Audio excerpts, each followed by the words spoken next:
Iniciar la grabación.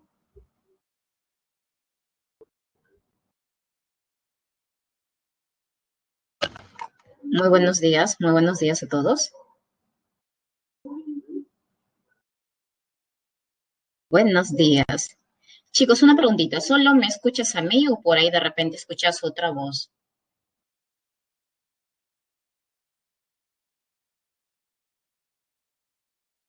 Buen día, Fabricio. ¿Solo usted? Ah, ya. Chicos, ¿pueden creer que yo cada semana que entro y cada vez me doy cuenta que estamos avanzando súper rápido? Estamos ya en la semana número 14. ¿Cuántas semanas son? 18, ¿verdad? 18. Nos falta muy poco para poder terminar, ¿verdad? Nos falta poco para poder terminar. El día de hoy, ¿qué tema vamos a tocar, profesora? Bueno, nos toca la reconstrucción nacional, ¿sí? Reconstrucción nacional. Ojo, la reconstrucción nacional, ¿sí? Es de 1883 hasta 1899, ¿no? Es decir, dentro de esta reconstrucción nacional tenemos al segundo militarismo y también tenemos al segundo gobierno de Nicolás de Piérola, ¿ok? Profesora, pero Nicolás de Piérola no pertenece al segundo militarismo, no. Él se encuentra, es un gobierno de transición entre el segundo militarismo y la república aristocrática, ¿ok? A ver, estoy revisando también en este momento tu separata, ¿no? Tu separata. Tú estás conmigo, ¿verdad? En tu separata dice Reconstrucción Nacional del 83 a 1899 y tienes una pequeña lectura. A ver, vamos a ver. Nos dice Manuel González Prada en el discurso en el Politeama. Nos dice, sin especialistas, o más bien dicho, con aficionados que presumían de omniscientes, vivimos de ensayo en ensayo, ensayos de aficionados en diplomacia, ensayos de aficionados en economía política, ensayos de aficionados en legislación y hasta ensayos de aficionados en tácticas y estrategias. El Perú fue cuerpo vivo, expuesto sobre el mármol de un anfiteatro para sufrir las amputaciones de cirujanos que tenían ojos con cataratas seniles y manos con temblores de paralítico. Vimos al abogado dirigir la hacienda pública, al médico emprender obras de ingeniatura, al teólogo fantasear sobre política interior, al marino de decretar en administración de justicia, al comerciante mandar cuerpos de ejército. ¿Cuánto no vimos en esa fermentación tumultuosa de todas las mediocridades? En esas vertiginosas apariciones y desapariciones de figuras sin consistencia de hombre, en ese continuo cambio de papeles, en esa papel, en fin, donde la ignorancia vanidosa y vocinglera se sobrepuso siempre al saber humilde y silencioso. Es un pequeño discurso que lo han colocado en tu separata. Has estado revisando la separata, ¿verdad? ¿Qué decía Manuel González Prada con respecto a la guerra con Chile? ¿Cómo quedamos nosotros tras la guerra con Chile, chicos? ¿Cómo quedó el Perú? ¿Quedó muy bien económicamente? Nosotros la semana pasada hemos tocado acerca de la guerra con Chile, ¿verdad? ¿Cuántos presidentes gobernaron, chicos, en el Perú? ¿Cuántos presidentes gobernaron?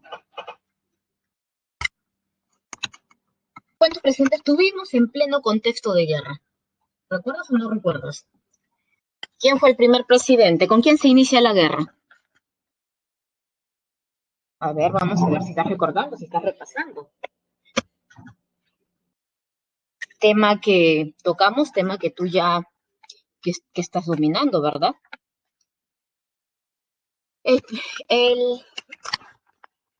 La guerra con Chile se inicia cuando está gobernando, pues, Mariano Ignacio Prado, ¿verdad? Muy bien. ¿Estamos hablando de su primer gobierno o su segundo gobierno? ¿Qué dices? ¿Qué recuerdas? ¿Primer gobierno o segundo gobierno?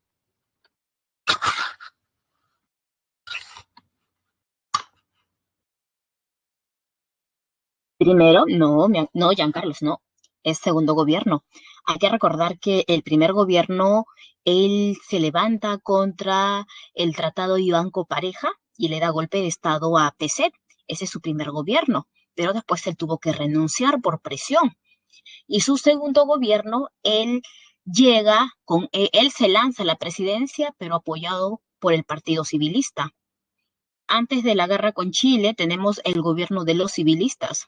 Tenemos primero a Manuel Lavalle, el fundador del Partido Civilista, y el segundo gobierno de Mariano Ignacio Prado, que también llega a elecciones con el Partido Civilista. Y justo estalla la guerra con Chile. ¿Cuántos presidentes tuvo el Perú? A ver, contabilicemos. Tenemos a Mariano Ignacio Prado, que se va al extranjero a comprar armamento y deja encargado al general Lapuerta. El general Lapuerta solamente estaba gobernando 2 días en el Perú, llega a Piérola y le da golpe de Estado. Piérola, al darle golpe de Estado, él va a gobernar el Perú, es su primer gobierno, ¿ok? Piérola trata de defender Lima de la invasión chilena y por lo tanto va a crear sus famosas líneas defensivas, la de San Juan y la de Miraflores, que fueron derrotadas. Piérola huye y al huir escogen a un nuevo presidente que viene a ser Francisco García Calderón, su gobierno también conocido como la Magdalena. ¿Por qué? Porque él va a gobernar desde Magdalena la Vieja. Lo que el día de hoy pues viene a ser el Museo de Antropología y Arqueología, desde ese lugar va a gobernar. Pero su gobierno fue también pues corto. Lo eligieron con el objetivo de que llegara a un acuerdo con los chilenos, pero Chile decía, quiero cesión territorial. Es por eso que al no llegar a un acuerdo, los chilenos lo van a capturar y lo van a llevar prisionero a Chile. Nos quedamos sin presidente, profesora. ¿Ahora qué hacemos? Se va a elegir a otro presidente. Bueno, otro va a tomar el poder. Ese viene a ser Lizardo Montero. Y después de Lizardo Montero, tenemos pues a Miguel Iglesias, que va a lanzar su famoso grito de Montán. Y Miguel Iglesias, reconocido como presidente provisorio, es quien va a dirigir pues la firma, ¿no? El tratado de la firma el tratado de Ancón, ¿verdad? El tratado de Ancón, durante su gobierno provisorio. Chicos, en ese tratado de Ancón, ¿qué perdimos nosotros definitivamente? Y es más, eso se lo pregunté en San Marcos, ¿verdad? ¿Qué perdemos definitivamente? Que ya no vamos a poder reclamar a Chile. ¿Qué perdimos? ¿Recuerdas? Perdimos definitivamente Tarapacá. ¿Qué pasa con Tacna y Arica? ¿Qué estipula el contrato?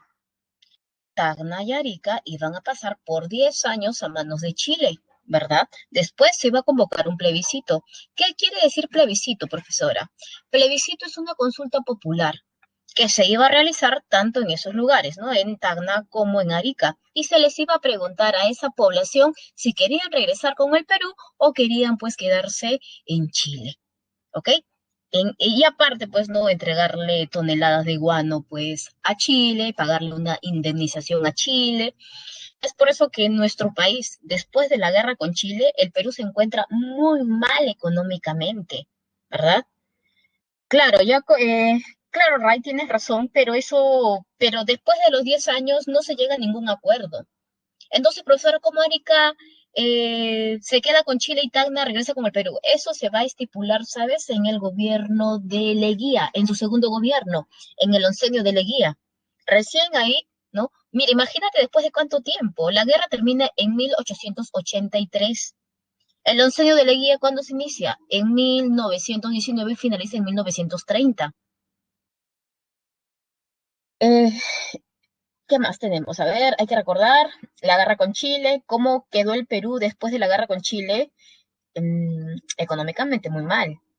Recuerda que nosotros entramos a la guerra por haber firmado pues ese tratado defensivo con Bolivia, ¿verdad? El Perú no quería entrar a la guerra.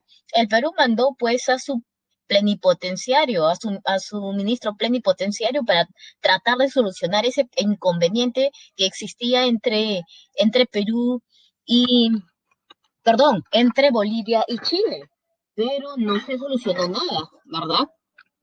Es por eso que, uy, ¿qué pasó?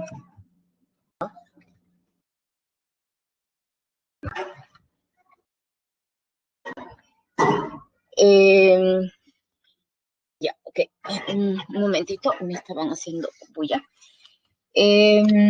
Mandó ministro plenipotenciario. Hay que recordar, aunque no lo hemos tocado, eh, la guerra con Chile no comenté sobre Patricio Lynch, pero yo recuerdo que en tu separata hay una pequeña lectura sobre Patricio Lynch. ¿Quién es Patricio Lynch, profesora? Mientras los chilenos avanzaban por el sur y estaban derrotando a nuestro ejército, ellos prácticamente ya se habían apoderado de todo el sur, de todo Tarapacá, y seguían subiendo, pues, ¿no? Hasta llegar a Lima. Pero es ahí donde Chile en realidad no quiere que la guerra, quiere una guerra rápida, porque tú sabes que si una guerra se extiende por más años, eso implica pues desgaste militar, ¿verdad? Armamento. eh, una guerra es cara, no es barata. Y por lo tanto mandan a Patricio Lynch hacia el norte. Es decir, ellos están del sur, están avanzando hacia Lima, pero mandan a Patricio Lynch hacia el norte. ¿Con qué objetivo? ¿No? Lo que tú vas a hacer, Patricio Lynch, en el norte es, hay que presionar al Estado peruano para que firmen la paz. Nosotros no queremos que la paz, no queremos que la guerra se extienda. Y por lo tanto, Patricio Lynch en el norte, ¿qué es lo que va a hacer? Por ejemplo, va a incendiar muchas haciendas. Por ejemplo, si ferrocarril te encuentra, ferrocarril que lo destruye. Todo el aparato productivo prácticamente lo va a destruir. Justo también chocamos pues ahí con los chinos colíes que fueron traídos y que eran explotados. Y cuando los chilenos llegan, los primeros que van a apoyar a los chilenos son los chinos colíes, ¿no? El Perú está muy mal, económicamente, políticamente. Hay un vacío de poder socialmente. Los montoneros que también han participado quieren ahora ser partícipes de este cambio. Estos montoneros dicen, ah, mira este hacendado que apoyó a Chile. Entonces, hay que tomar sus tierras, hay que tomar sus propiedades, hay que levantarnos. Es decir, era un caos generalizado. Después de la guerra, el Perú se encontraba muy mal. La gente decía, oh, ya perdimos, ya no tiene razón de ser. Y es por eso que el discurso de Manuel González Prada. Manuel González Prada te dice, oye, ¿sabes qué? Nos hemos dado cuenta cuáles son las debilidades que tiene Perú. Pero con eso no quiere decir, pues, no, que vamos a estar lamentándonos. Hay que conocer nuestras debilidades y eh, hay que pues establecer, ¿no? Ciertas estrategias, ¿no? Veamos qué hacer, ¿verdad? Para salir de esa crisis. Se dieron cuenta, por ejemplo, cuando tomaban prisionero a un chileno, tú, ¿por quién peleas? Por Chile. Tomaban prisionero a un peruano, ¿tú por quién peleas? Por el Taita Cáceres. ¿Tú por quién peleas? Por el Taita Iglesias. ¿Tú por quién peleas? Por el Taita tal. O sea, este peruano no decía, yo peleo por Perú, por mi patria, voy a proteger el territorio peruano. No, ellos peleaban por el Taita tal. Es decir, prácticamente en el Perú teníamos, ¿no?, una población fragmentada, como una especie de señores feudales que tenían poder sobre estos indígenas. No había, pues, no había este concepto, ¿no?, de soberanía, ¿no?, de identidad nacional. Es por eso que Manuel González Prada criticaba, decía, oye, ¿sabes qué? ¿No? Ya los viejos a la tumba, pues, ¿no? Los jóvenes a la obra. Pero no nos referimos, pues, a la edad. Tenemos a Manuel González Prada que también va a difundir las ideas anarquistas en el Perú. Y eso lo vamos a ver un poquito ya más en la República Aristocrática. El Perú está recontra mal. ¿Qué hacemos ahora? Hay que reconstruir. Y por lo tanto es ahí donde los militares nuevamente llegan al poder. Estos caudillos manejan las armas y por lo tanto ellos son llamados a reconstruir el Estado, a acertar al Perú dentro de la economía internacional. ¿Recuerdas que antes de la guerra nosotros dejábamos de pagar la deuda externa? Se dejó de pagar la deuda externa en el gobierno de Manuel Pardo y Lavalle. ¿Por qué? Porque el Perú no tenía plata. Había dejado de pagar su deuda externa. Había reducido la compra pues, de armamento. La guerra a nosotros nos agarró muy mal económicamente, mientras que Chile estaba preparado para la guerra y era apoyado por la primera potencia mundial, que en ese entonces era Inglaterra. A ver, veamos. Características generales. Crisis del Partido Civil. ¿ya? Muchos de estos hombres le echaban la culpa al partido civil. ¿Te acuerdas quién es el fundador del partido civil? Manuel Pardo y Lavalle, ¿verdad? Ellos cómo se enriquecieron, chicos. Ellos eran antes ex consignatarios, ¿verdad? ¿Y quiénes eran los ex consignatarios? ¿A qué se dedicaban ellos? ¿Qué dicen, chicos? ¿Quién era el consignatario? Claro, los que vendían el guano, ¿verdad? Pero recuerdas que en el gobierno de Balta ordena a su ministro de Hacienda, Pierola, a buscar un comprador directo, y es por eso que se firma el tratado, perdón, el contrato Dreyfus, ¿verdad? Estos ex consignatarios van a fundar su propio partido político y van a llegar al poder para establecer leyes que lo favorezcan. ¿Por qué hay una crisis del partido civil, profesora? Porque muchos van a decir, el partido civil tuvo la culpa. Él nos llevó a la guerra. ¿Qué es lo que hizo Manuel Pardo al llegar al poder? Lo primero que hizo fue nacionalizar las salitreras que se encontraban en Antofagasta, en Tarapacá, perdón, ¿no? Que se encontraban en Tarapacá. Es decir, cortó todo vínculo con el capital chileno, porque ellos a partir de ese momento querían comercializar el salitre. Así como ellos se beneficiaron económicamente con la venta de guano y amasaron una gran fortuna, no contentos con ello, también ahora lo querían hacer, pero con la venta del salitre. Y es por eso que la ambición de ese partido político nos llevó a la guerra. Es por eso que el partido civil está desacreditado. ¿El partido civil participa en elecciones durante el segundo militarismo? No. Individualmente, no, ellos solitos no mandan candidato, pero sí van a apoyar en su primer momento a Andrés Avelino Cáceres, ¿no? Ellos van a apoyar a Cáceres para que él llegue al poder. Y después van a cortar con Cáceres y van a apoyar a Pierola. Tú sabes que en política todo puede pasar, ¿verdad? En un momento te peleas, después haces las paces y en el segundo militarismo también vamos a observar ello. De los caudillos militares, surgimiento de nuevos partidos políticos, el Partido Constitucional, que es fundado pues por Cáceres, el Partido, Demócrata, que es fundado por Pierola, y otros partidos menores como el Liberal, la Unión Nacional. Hay una crisis económica agravada por la guerra con Chile. Hay múltiples sublevaciones populares. El pueblo se levanta constantemente. Claro que el más conocido es el levantamiento de Atusparia en Ancash, ¿verdad? Eh, a ver, veamos. Tienes ahí en la PPT el rostro de Miguel Iglesias para que lo conozcas a tu presidente. Profesora, yo veo... ¿Por qué Iglesias, profesora? Lo que pasa es que Iglesias estuvo como presidente provisorio en la guerra con Chile. Después de la firma del Tratado de Ancón, se convoca a elecciones presidenciales y sale elegido Miguel Iglesias, no como presidente provisorio, sino que ahora es el presidente del Perú. Del 83, profesora, pero dice hasta el 85. Lo que pasa es que en el 85 estalla un enfrentamiento, una guerra civil entre los iglesistas y los caceristas. Y Cáceres gana. Es por eso que Miguel Iglesias solamente va a lograr tomar el poder 2 años. Miguel Iglesias recibe al Perú como presidente de un país en crisis, un país en ruina. ¿Qué pasó con todas nuestras instituciones? Instituciones culturales, instituciones educativas, aparato productivo, destruido totalmente. ¿Qué hicieron los chilenos cuando llegaron, pues, a la Biblioteca Nacional? Lo destruyeron. Se llevaron objetos de valor, se llevaron libros, se llevaron documentos. Muchos de los documentos también fueron quemados. Prácticamente la biblioteca se va a convertir pues en un establo. Recuerdo que yo tenía una profesora de historia en la universidad. Ella era una investigadora, ella se había especializado en la guerra con Chile, vista vista desde diferentes ámbitos.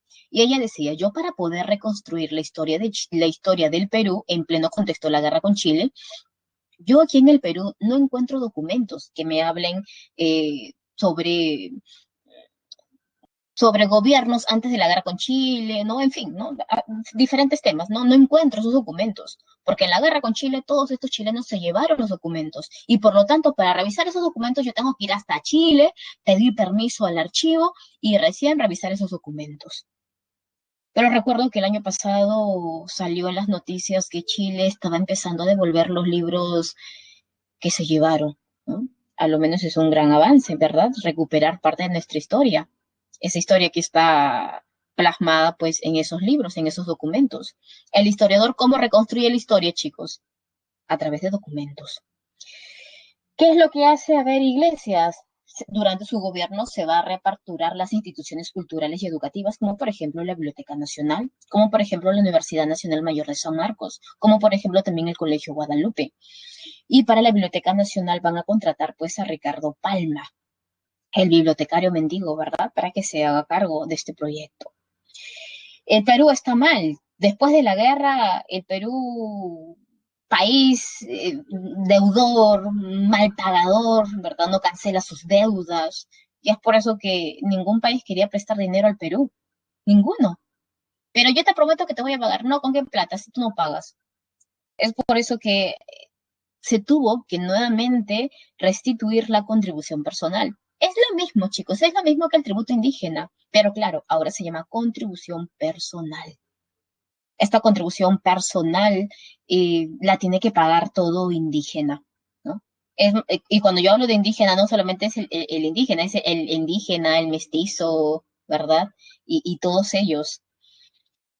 Se produjo para el cobro de esta contribución, a tus parias se va a levantar, es un alcalde de esta comunidad que se ubica, pues, en realidad son varios pueblos, ¿sí? Varios pueblos con diferentes alcaldes, pero él va a representar a ese sector. Se levanta contra el cobro de la contribución personal, pero, ¿sabes? Es tomado prisionero, pero después llega a un acuerdo y lo libera. Sí, pero los que siguieron a tus parias sí van a ser enjuiciados y a la cárcel. Se va a construir también el muelle Dársena del Callao. También se descubre la vacuna de la verruga. Es justo en este contexto. No sé si tú te acuerdas colegio, pero seguro recuerdas pues a Daniel Alcides Carrión, que se va a inyectar pues para poder saber de primera mano, ¿no? Cuáles eran los síntomas de la verruga. Y también murió, pues, ¿no? Miguel Cáceres se levanta, gana Iglesias, se convocan a elecciones presidenciales y sale elegido Cáceres. A ver, tenemos ahí a Andrés Avelino Cáceres, primer gobierno, tuvo dos gobiernos. Chicos, Cáceres, ¿quién es Cáceres? ¿Qué sabes de Cáceres? ¿Por qué era conocido como el brujo de los Andes? ¿Por hechicero, profesora? No. ¿Por qué era conocido como el brujo de los Andes?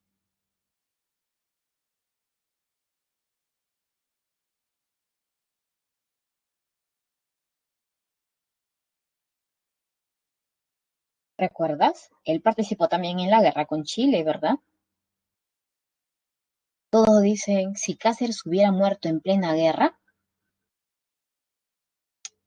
hasta el día de hoy recordarían a Cáceres pues como héroe, ¿verdad? Pero él llegó al gobierno en dos oportunidades y tuvo que renunciar a la segunda por las estrategias militares, ¿verdad, Ciro? Cáceres es un hombre formidable. Cáceres maneja, mira el porte que tiene. Ahí tenemos justo una imagen de Cáceres. El porte de Cáceres. Ese retrato de Cáceres. Cáceres, a diferencia de otros militares, él manejaba muy bien el quechua. Él va a tener mucha afinidad con los indígenas, con los campesinos. Él va a liderar un ejército eh, un ejército de indígenas, ¿verdad? A los montoneros, a un ejército irregular. ¿Eso qué significa, profesor, ejército irregular? Bueno, no es el ejército como conocemos el día de hoy, ¿verdad? El ejército, los soldaditos preparados, ¿no? Las tácticas de guerra, ¿verdad? Pero no, él reúne a campesinos, comparte con ellos, habla el quechua,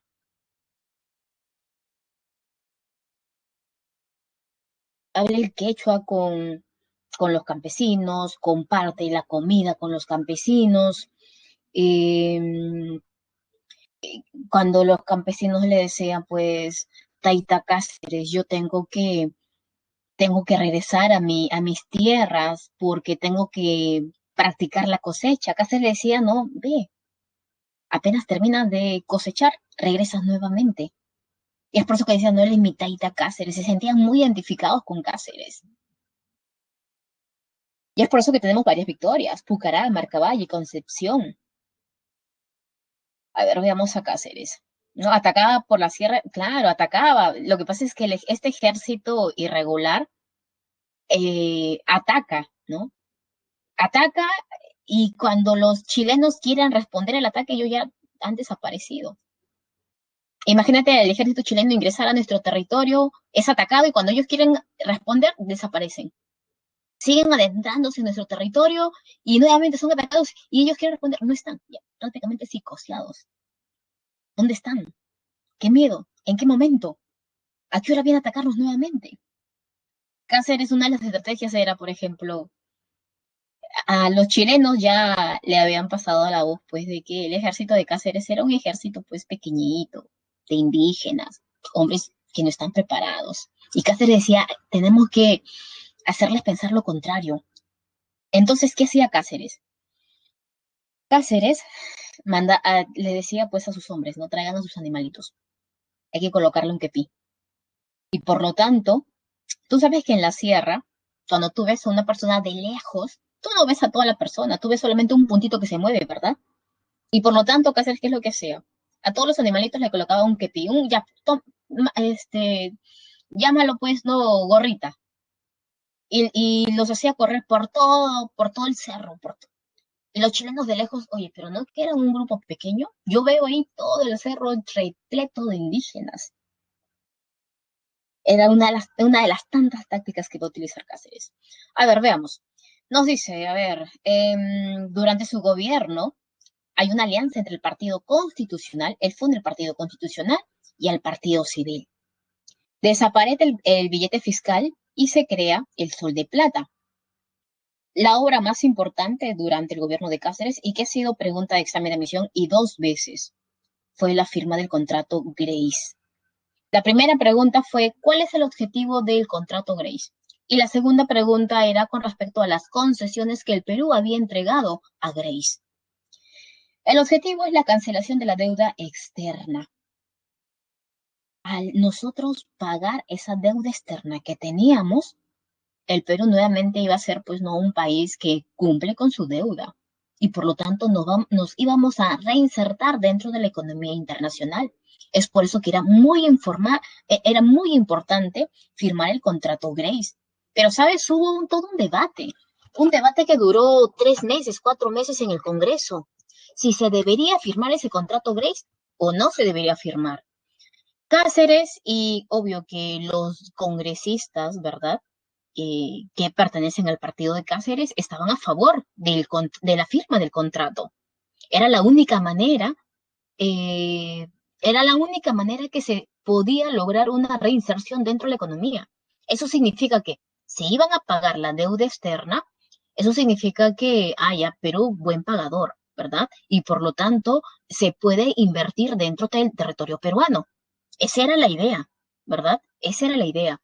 Pero Pierola decía, no, lo único que tiene el Perú, el único medio de producción que tiene el Perú son sus ferrocarriles. Y este contrato Grace prácticamente dice que le vamos a entregar los ferrocarriles por 66 años. Así que hay todo un debate. Todo un debate, no se ponían de acuerdo, Cáceres cierra el Congreso, convoca nuevamente al Congreso y ahora la mayoría es del partido constitucional y por lo tanto se aprueba el famoso contrato Grace. Profesora, ¿cuáles son las concesiones? Ya, los ingleses pagan nuestra deuda externa, pero ¿a cambio de qué? Ahí justo tenemos, mira, aquí está, las concesiones. Vamos a entregar ferrocarriles por 66 años. Vamos a entregar 3 millones de toneladas de guano, 2 millones de hectáreas de tierras en la selva, una libre navegación por el Titicaca y 33 anualidades de 80.000 libras esterlinas. Ese era, pues, ¿no? El contrato. Y claro que como consecuencia se va a acentuar, pues, la dependencia al capital inglés. Pero a su vez también llegan nuevas inversiones. Ojo, llega este inglés, ya, el capital inglés, pero eso no significa que no llegue la norteamericana. Sí llega, claro que sí, ¿no? Pero a partir de ese momento tenemos más dependencia con el capital inglés. Tenemos también las juntas departamentales. Y se establece que cada junta departamental va a empezar a cobrar su contribución indígena. Cuando votan por Cáceres, chicos, a ver una pregunta, si recuerdan. ¿El indígena puede votar por sus candidatos o no? ¿Puede o no puede? ¿El indígena es considerado ciudadano o no? ¿Qué dicen? A ver, recuerden la clase anterior que hemos tocado.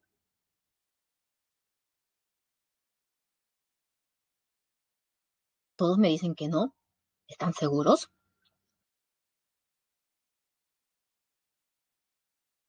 Te comento yo. Voy a volver a hacer recordar. El indígena sí es considerado un ciudadano. Claro que había debates, ¿no? Y especialmente en los años 50, ¿no? Si debería votar el indígena o no, si el indígena es analfabeto. Pero esa cuestión no se volvió a discutir. El indígena sí votaba, pero claro, no había un voto directo. No es como el día de hoy, que nosotros vamos a las urnas y votamos por nuestro presidente o alcalde, ¿verdad? Ese es un voto directo. En ese entonces existía un voto indirecto. ¿Eso qué significa?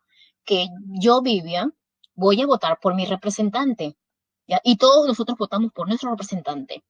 Pero a su vez, este representante va a votar por el futuro presidente del Perú. Es decir, es un voto indirecto. Y sí, sí existía, chicos, sí existía.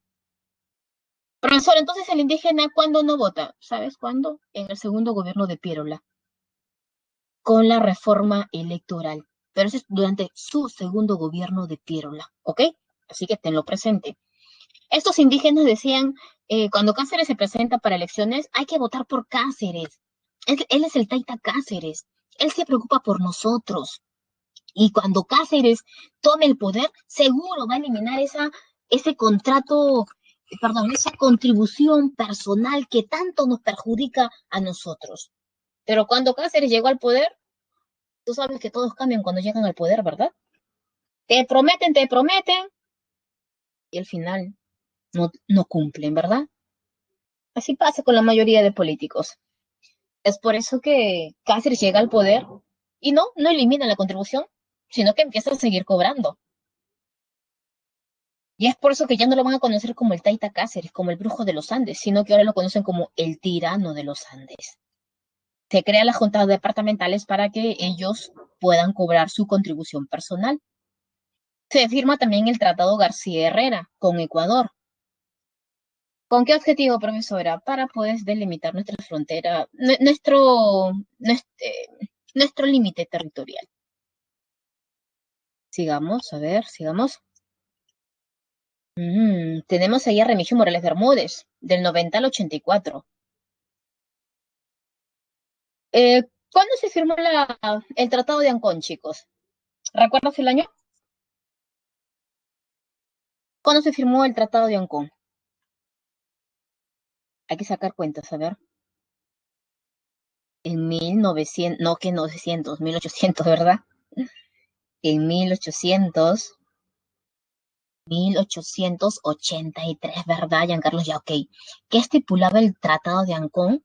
Después de 10 años se iba a solucionar el problema, ¿verdad? Súmale más 10 años, estamos hablando de 1893, justo en el gobierno de Morales Bermúdez. Y Morales Bermúdez le dice, Chile ya pasaron 10 años y por lo tanto tú tienes que convocar a un plebiscito. Y Chile no quería. Chile decía, no me conviene. En 10 años, esa población que vive en Tacna y Arica no se ha olvidado del Perú, pues. Y si en este momento se convoca un plebiscito, estos dos van a querer regresar al Perú y me voy a quedar sin territorio. Es por eso que Chile no quiere. A ver, Ciro, hacemos el ejemplo contigo, Ciro. Imagínate que Ciro Jean Paul Pacheco González vivía en Tacna, ¿ok? Vivía en Tacna. Vivía en Tacna, él tenía 10 añitos y resulta que sus padres se fueron a la guerra. Su papá se fue a la guerra. Su hermano mayor se fue a la guerra. Y obvio que murieron en la guerra. Ciro dirá, profesora, no importa, yo me he quedado con mi madre. No, Ciro, no te has quedado con tu madre. Ya, no, no te has quedado con tu madre. ¿Por qué, profesora? Porque tu madre era una rabona. Profesora, ¿qué es lo que está diciendo? ¿Cómo que mi madre es una rabona? Le está insultando. No. ¿Te acuerdas qué son las rabonas, Ciro?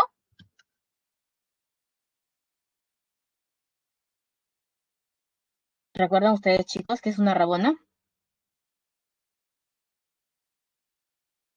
¿No recuerdan? Ah, ok. Lo voy a explicar en este momento qué es una rabona. Eran las mujeres que acompañaban al marido en la guerra. Ellas eran pues las cocineras, ellas eran las enfermeras, ellas eran las que ayudaban a cargar el armamento. Y las mujeres, parte de las mujeres también participaban en la guerra, claro que sí. Hay mujeres eh, que son informantes, hay diferentes, cumplen diferentes funciones. Y por lo tanto, lo siento, Ciro, pero te quedaste huérfano. Y sí, imagínate, Ciro, quedarse huérfano a los 10 añitos. Lo siento, Ciro, te quedaste solo. Ciro está sufriendo, Ciro está con bronca, ¿verdad? Pasaron 10 años y Ciro ya no tiene 10, Ciro tiene 20. ¿Qué pasa si tú estás, Ciro, en tu casa y tocan tu puerta y te dicen, Ciro, ¿quieres pertenecer a Perú o quieres pertenecer a Chile? ¿Cuál sería tu respuesta, Ciro? Porque van a convocar un plebiscito.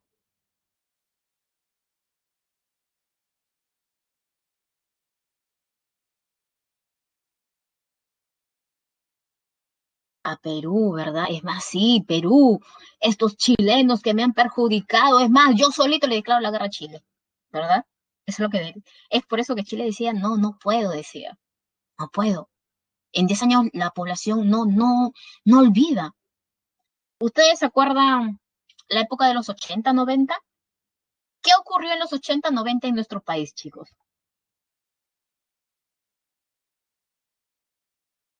Terrorismo.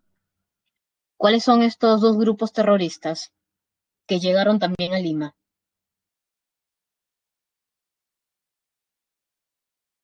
Sendero, ¿verdad?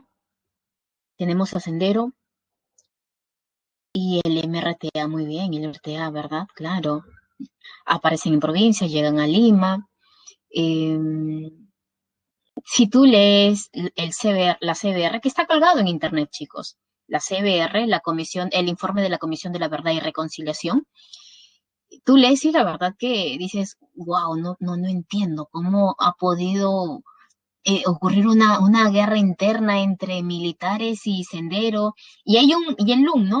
Claro que hay un museo, justo tengo amigos también que trabajan en el LUM. Sí, fotografías y todo ello, ¿verdad? Eh, y imagínate que hubo personas, ¿no? Muchos que en este salón tengo varios chicos que viven en provincia, ¿verdad? Yo supongo que sus padres les habrá contado, ¿no? Esa época de los 80, 90, cómo Sendero llega. Claro que hay unas zonas donde hay más, mm, donde está Sendero, ¿verdad? Hay zonas donde se encuentra Sendero. Eh, Muchos de ellos van a tener que dejar sus casas, van a tener que prácticamente fugarse a Lima, ¿verdad? Porque en provincia era una tierra de nadie. Sendero llegaba a tu comunidad, llamaba a todo el pueblo y no, realizaban un juicio popular y por ahí mataban de repente al alcalde o alguna autoridad. Después llegaban los militares. ¿Ustedes apoyaron a Sendero? No, sí, se han ayudado, le han entregado comida. Y a ustedes también, ¿no? Los maltrataban. O sea, eh, dentro de del informe vas a encontrar pues testimonios de mujeres, de varones que fueron maltratados, no solamente por Sendero, sino también por el mismo ejército. Vas a encontrar violaciones también, violaciones a mujeres, y no por parte de Sendero, sino por parte del ejército. Profesora, y esa parte debemos que olvidar, no, tú sabes que en la historia, ¿no? Nosotros tenemos que aceptar nuestra historia para no volver a cometer ese mismo error. Em, y es más, hasta salió una película, La teta asustada. Han escuchado alguna vez esa película? Donde hay una parte donde la chica narra de que muchas de estas mujeres, para evitar ser violentadas sexualmente, ellas agarraban una papa y se la colocaban en sus partes íntimas. Y tú sabes que el interior de las partes íntimas es una zona pues húmeda y por lo tanto esa papa se podría y emanaba pues un olor no tan agradable que digamos. Y es por eso que cuando estos militares venían a abusar de estas mujeres, decían, oh, esta mujer apesta, que ni se le acercaban a la mujer. Pero estas mujeres decían, preferimos eso a que vengan varios militares y ellos abusen, y no solamente es uno, sino que pues no, prácticamente todos. ¿No? Y todo ello, claro, claro que sí, y todo ello tú lo encuentras en la CBR. Ya vamos a cuando lleguemos a la época de de los 80, los 90, vamos a explayarnos un poquito más, hablar acerca de la CBR, ¿ok? Pero ¿a dónde quería llegar yo? A ver, eso fue 80, 90, profesora, ya estamos 2020. ¿Tú crees que una persona que se ha encontrado en ese contexto, que ha visto con sus propios ojos, que ha estado presente en esa guerra interna, ¿tú crees que el día de hoy lo ha olvidado? Eso fue 80, 90, 90, ¿cuándo? 2000, 2020, ya son 30 años ya. No, ¿verdad? Mira, son 30 años, 40 años de repente para otros, pero no, no lo ha olvidado. Imagínate la guerra con Chile después de 10 años. Imagínate los chilenos al ingresar a nuestro territorio y matar a la población, matar al marido. Es por eso que Chile decía no, no. Y le dice, mira, pero nosotros cuando firmamos el Tratado de Hong Kong, estipulamos que, claro, se iba a convocar un plebiscito, pero ¿qué pasaba si de repente Tana y Erika regresaba con el Perú? El Perú tenía que pagar una indemnización por esos territorios y viceversa. Eso quiere decir que Chile, si Tana y Erika decidían irse con Chile, Chile tenía que pagar una indemnización por esos dos territorios. Y Chile le dice, Perú, yo sí tengo plata. ¿Tú tienes para poder saldarme esa cuenta? No. Y es por eso que no se convoca a un plebiscito. Chile no aceptó. Tenemos, por ejemplo, aquí, mira, uno de los ítems dice problemas diplomáticos con Chile. Es más, hay una chilenización en Tacna y Arica. A mucha, a la población chilena que vive en Santiago, el gobierno invitaba a que vayan a poblar pues Tacna y Arica. La idea es que haya chilenos en esa zona, porque el objetivo era quedarse, pues, ¿no? Si Tacna y Arica quería celebrar la independencia del Perú, quería celebrar de repente un 28 de julio, le decían, no, no puedes, porque estamos en territorio chileno, tienes que celebrar tú la independencia de Chile. Por ejemplo, Basadre, dice que Basadre vivía en Tacna con su familia, pero no aguantaron, así que Basadre y toda su familia tuvo que llegar a Lima. Él llegó creo que a los 18 años, aproximadamente 17, 18 años. Al llegar a los 18 años, estuvieron viviendo por la avenida Tacna, hasta que él ingresa a San Marcos. Se establece también la promulgación de la ley de las habeas corpus, se concluye el ferrocarril central y muere en el 94. Profesora, Remigio Morales Bermúdez, ¿a qué partido pertenece? Al Constitucional. ¿Ya? Quiero que tengas en cuenta algo, mira. Cáceres, Partido Constitucional. Morales Bermúdez, Partido Constitucional. Segundo gobierno de Cáceres, Partido Constitucional. ¿Qué partido predomina durante el segundo militarismo? El Partido Constitucional, ¿ok? Cáceres, en realidad, si bien Morales Bermúdez era el presidente, pero Cáceres es el presidente del partido, pues, es el que manda. es quien controla prácticamente el gobierno, es quien controla el aparato electoral. Es por eso que cuando convocan elecciones presidenciales, varios candidatos se presentan. Pero al ver que Cáceres nuevamente se ha presentado, todos decían, ya, ¿para qué postular? Si al final Cáceres va a ganar, si Cáceres maneja el aparato electoral. Es por eso que todos renunciaron. Y el único que se quedó como candidato fue Cáceres, y Cáceres ganó. Profesora, pero yo estoy observando en esta PPT que Cáceres gobierna solamente un año. No, chicos, ni siquiera un año. Un aproximado de repente medio año. ¿Por qué, profesora? Como Cáceres había ganado, ¿verdad? Claro que no limpiamente. Es por eso que el Partido Civil, junto con el Partido Demócrata, ¿no? Se unen y se forma la coalición nacional que es liderada por Piérola. Mira aquí están, mira, los dos enemigos ahora son amigos. No te digo que en política todo puede pasar. ¿Te acuerdas que Piérola estuvo en contra de estos civilistas al firmar el contrato Dreyfus? Pero ahora mira, han realizado una alianza. Y por lo tanto, Piérola, y es más, también recibe apoyo de los montoneros, porque los montoneros decían, te apoyamos, Piérola, porque Cáceres es un traidor. Se enfrenta con Cáceres y derrotan a Cáceres. Cáceres tuvo que renunciar. No estalló una guerra civil, tuvo que renunciar Cáceres, se convoca a elecciones. ¿Quién es elegido? Piérola. Segundo gobierno de Nicolás de Piérola. Mira, esta es una imagen de la época, chicos, mira. Pero ahora no se observa nada. ¿Qué si era? ¿Qué no podemos pedir nitidez pues para esa época? Lo que observas, una concentración, ¿verdad? No es ver, concentración cívica del 95 por el triunfo de la coalición nacional. A ver, vamos a ver al segundo gobierno de Piérola. Ahí está, mira, Piérola, él es Piérola. Él es Piérola. Piérola llega al poder del 85 al 1895 a 1899. ¿Qué es lo que quiere Piérola para el Estado peruano? ¿No? Él quiere modernizar el Perú. Sí, quiere modernizar.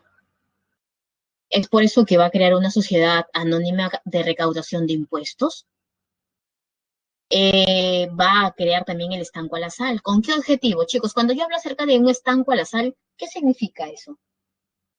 ¿Qué significa estanco, profesora? Que el Estado, a partir de ahora, se va a encargar del monopolio de la venta de sal. Y si hay un monopolio, ¿los precios son altos o los precios son bajos? ¿Qué dices? ¿Altos o bajos?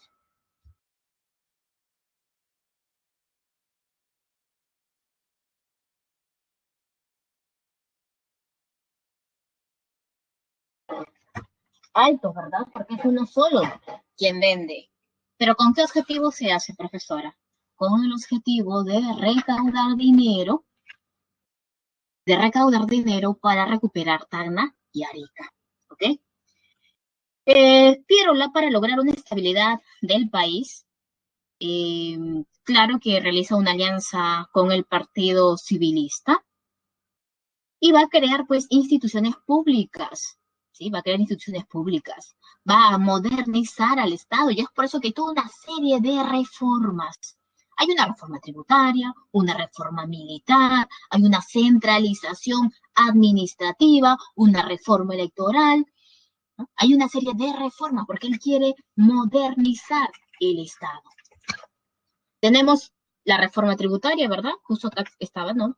Con la reforma tributaria se crea esta compañía recaudadora de impuestos, se va a abolir la contribución personal y se va a establecer también una nueva unidad monetaria que viene a ser la libra de oro. Se va a establecer también una reforma militar, ¿sí? Se va a contratar pues a esta misión Clement, el retrato de Pablo Clement, para modernizar el ejército peruano. Y una de las recomendaciones fue la creación de la Escuela Militar de Chorrillos. Y se va a establecer el servicio militar obligatorio. Esa es una reforma militar. También hay una reforma electoral. ¿Qué establece esta reforma electoral del 95? Se reduce el número de votantes, chicos, porque se va a excluir a los analfabetos. Imagínate excluir a los analfabetos para ese gobierno. La gran mayoría, profesora, de la población son analfabetos, así que ellos no votan, ¿sí? No votan. Y es por eso que se dice que durante el gobierno de Nicolás de Piérola, él prácticamente está preparando el camino de la República Aristocrática. El gobierno, pues, de este grupo social que pertenece al Partido Civil. Tenemos reforma militar, reforma electoral, a ver, creación del Ministerio de Fomento. ¿Con qué objetivo? Fomentar la inversión extranjera en nuestro país. Es decir, invitar pues a compañías extranjeras y por lo tanto comunicarles que si ellos vienen a invertir, prácticamente no, el Perú va a tener, le va a reducir pues los aranceles y prácticamente no van a tener una muy buena ganancia aquí en el Perú. Y también tenemos el boom del azúcar a causa de la guerra hispano-norteamericana. Lo que pasa es que mientras en Norteamérica estalla una guerra, ¿verdad? Es por eso que tú sabes que cuando un país está en plena guerra, la producción baja. Y el Perú empieza pues a exportar el azúcar. Profesor, aquí en el Perú en realidad hay haciendas dedicadas a la producción de azúcar. Hay haciendas pues hay grandes haciendas agroexportadoras que se encuentran en el norte del Perú. Por ejemplo, ¿qué haciendas, profesora? ¿No? Y esto lo vamos a ver ya durante el gobierno de la República Aristocrática, ¿verdad? Porque la gran mayoría que pertenece al Partido Civil, ¿no? Claro, está Pomaca, Casagrande, Gildemeister, ¿no? Hay varios. El boom del azúcar, no solamente del azúcar, sino azúcar y derivados. Profesora, ahí también dice el boom del caucho. ¿Qué es el caucho, chicos? ¿Para qué sirve el caucho? El caucho se convirtió en un producto de exportación, no solamente en el Perú, Bolivia y también Brasil. ¿De dónde se extrae del caucho? De los bosques amazónicos. Es transportado hasta la ciudad de Iquitos y desde ese lugar es embarcado pues hacia Europa. Hay una gran demanda internacional de este insumo y va a permitir pues formar grandes fortunas, ¿verdad? Pero así como también hay un boom del caucho, ¿verdad? Porque este insumo, ¿por qué se necesita, chicos? Hay que recordar, a ver, si vemos los años del 95 al 99, en Europa, ¿qué es lo que está pasando? ¿Qué suceso, profesora? Estamos en pleno contexto, pues, de la segunda revolución industrial, la era automovilística, ¿verdad? Las llantas, profesora, las llantas. Este insumo se necesita para la elaboración, pues, de llantas. Pero, ¿sabes? Así como también hay un boom, como también existe el aumento, pues, de grandes fortunas rápidamente, también existe una gran explotación. Muchos de estos caucheros van a viajar al Perú y van a obligar a los indígenas amazónicos a trabajar. Muchos de ellos trabajaban a la fuerza. Muchos de ellos no querían trabajar y los hacían trabajar, los explotaban. Y el gobierno peruano no decía nada. Esta explotación terminó en una denuncia internacional, pero no una denuncia internacional de Perú hacia el extranjero, no, fue una denuncia externa, que en el Perú se estaban matando a los indígenas. Hay imágenes de la época, hay imágenes acá, no nos han colocado imágenes, a ver, acá no hay imágenes. En tu separata sí hay imágenes, ¿verdad, chicos? En tu separata sí hay imágenes. A ver, vamos a ver el boom del caucho. El boom del caucho.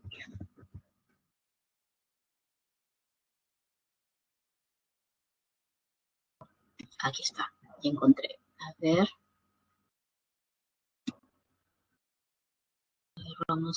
te voy a mostrar unas imágenes. ¿Ya se está compartiendo o no?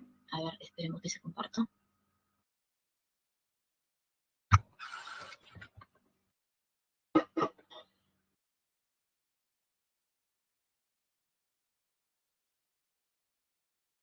Uy, se demora, ¿no? Y ya, ahí está. A ver, déjenme subirlo un poquito para que veas. Mira. Uy, yo lo subí, no sé, igual no se ve. No se ve muy nítida, ¿verdad? Las imágenes, pero ahí puedes verlo. A ver, mira cómo sacan el caucho.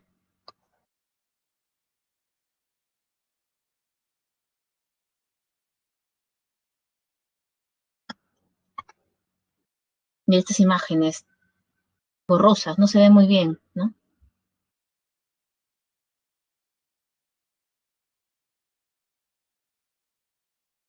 Y una imagen que, esta es la que creo que está en tu separata.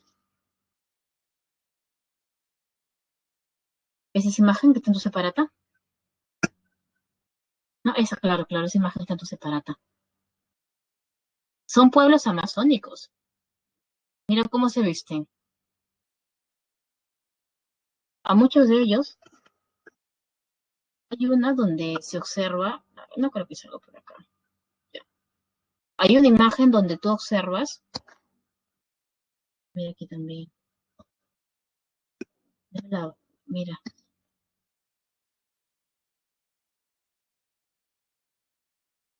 hay uno donde tú observas que han tomado foto a una comunidad y esa comunidad está cercada por mallas y en la parte superior puedes escribir, es como una especie de pancarta grandota que dice, ¿no? Si tú te escapas, vas a morir, indio tal, ¿no? Así con los suspensivos. Ya tú lo completas. Muchos de estos indígenas escapaban, se iban al monte y estos caucheros, para evitar que el resto siga ese ejemplo, contrataban a hombres para que casen a estos indígenas. Y Yari, ¿tienes clases? Ya. Lo que pasa es que a veces se me va la señal, pero no sé, hasta ahora no se va la señal, ¿verdad? ¿Me escuchan bien? Sí, ya, perfecto, perfecto. Ya. Muchas veces contrataban a estos hombres para casarlos. Dice que estos hombres, estos indígenas, escapaban y es prácticamente, esta casa duraba como 3 años, perdón, 3 meses, 4 meses, medio año. Y los caucheros le decían, tú me los traes vivos o muertos, pero me los traes. Dice que muchos de ellos lograban llegar hasta la selva de Colombia. Y aún así ellos, los cazadores no se rendían y seguían el rastro hasta que los capturaban. Podía demorarse tiempo, ya no importa, pero la cuestión era capturarlos para que el pueblo vea, ¿no? Que se podrán demorar, pero los van a traer de regreso. Y cuando los traían de regreso, golpes, látigos en la espalda, hasta romperles la espalda, la piel, y les echaban sal. Prácticamente esa piel del indígena pues se podría. Imagínate, tú sabes que en la selva pues hay mosquitos, hay insectos, ¿verdad? Y así prácticamente era pues un muerto en vida. Era una gran explotación. Las correrías, ¿no? ¿A qué se llaman correrías? Cuando los están pues prácticamente cazando a estos indígenas en la selva. El boom del caucho, sí, pues, ¿no? Boom del caucho. Un grupo que, que, que va pues a amasar una fortuna. Pero hay otro grupo que no se habla. Sigamos, chicos, a ver, sigamos. República aristocrática. ¿Por qué república aristocrática? ¿Por qué Basile la denomina república aristocrática a este periodo? Cuando tú escuchas aristocrático, lo relacionas inmediatamente ¿con qué, chicos? ¿Con qué lo relacionas? ¿Quién es este grupo? ¿Cuánto tiempo gobierna?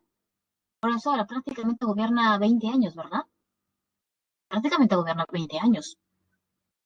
Un aproximado, ¿verdad? Este periodo está bajo la hegemonía del Partido Civil. Es propuesta, este periodo y el nombre que lleva es propuesta por Basadre porque alude al poder que estuvo monopolizado por las clases altas. Es decir, este partido civil, la gran mayoría de sus, eh,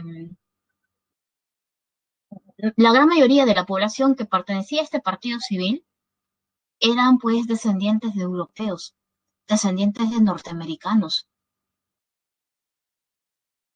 eran descendientes de la antigua nobleza peninsular. ¿Te acuerdas en el virreinato cuando hablábamos de la nobleza peninsular? ¿Quiénes eran la nobleza peninsular? ¿Quiénes eran los criollos?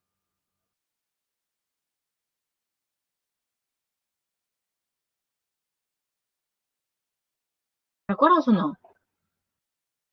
A ver, te espero.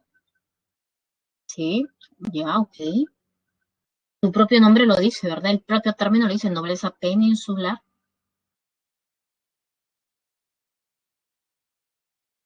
¿De dónde proviene la nobleza peninsular?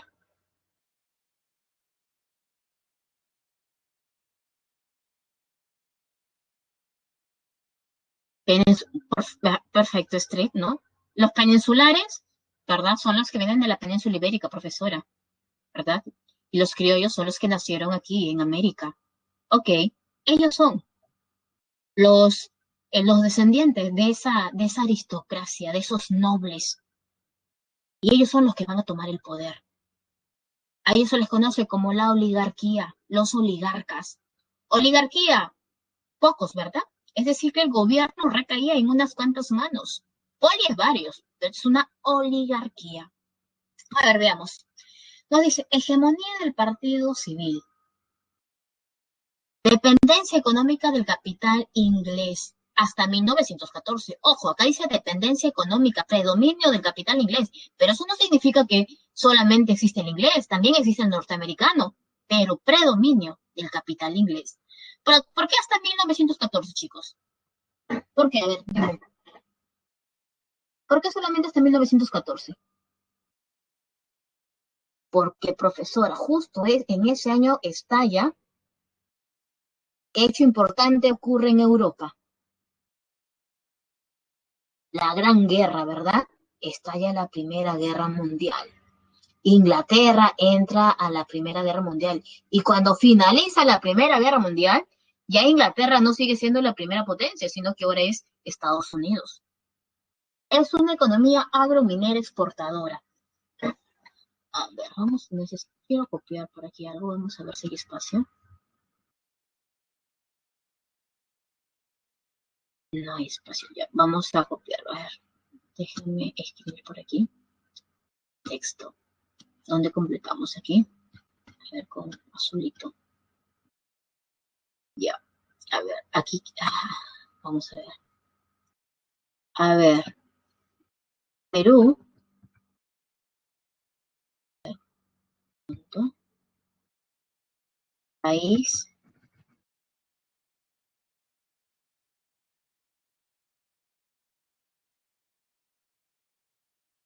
país semicolonial, semicolonial.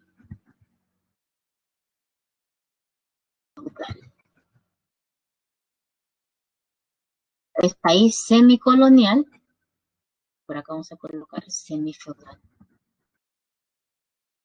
También es una de las características, ¿ok? ¿Por qué semicolonial y semifeudal, profesora?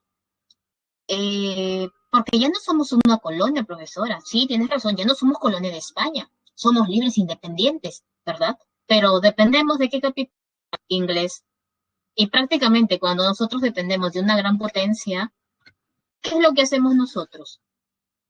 El dinero siempre nos da a ellos, pero siempre nos dicen, no, nosotros lo que hacemos es darle ciertas recomendaciones. Pero ¿qué pasa cuando nosotros no aceptamos las recomendaciones? Nos dejan de ayudar, ¿verdad? ¿No? Somos prácticamente una semicolonia, ¿no? El Perú, para esa época, es un país semifeudal, semicolonial. Profesora, ¿por qué semifeudal? Cuando usted coloca semifeudal, inmediatamente yo lo relaciono con el tema, pues, de Edad Media, feudalismo, con el señor feudal, que explotaba pues al siervo de la gleba, y el señor feudal era muy abusivo, pues profesora, le hacía trabajar al indígena, perdón, al siervo gratuitamente de sus tierras a través de la corvia. Se acostaba también con su esposa la primera noche, ¿verdad? Era el derecho a la pernada. Ese señor feudal le cobra tributos también, profesora. ¿Eso pasa en el Perú, profesora? Pues sí. Es decir, que estos gamonales tenían mucho poder. Y hasta el día de hoy tienen poder. En la sierra, quienes se encontraban eran los gamonales. Ojo, quiero que diferencies entre oligarquía y gamonales, ¿ok? Bien, colocar aquí. Quiero que diferencies entre quiénes son los quiero que me diferencies entre los oligarcas y los gamonales. Oligarquía, los gamonales. ¿Es lo mismo? No es lo mismo. Está, ¿sí?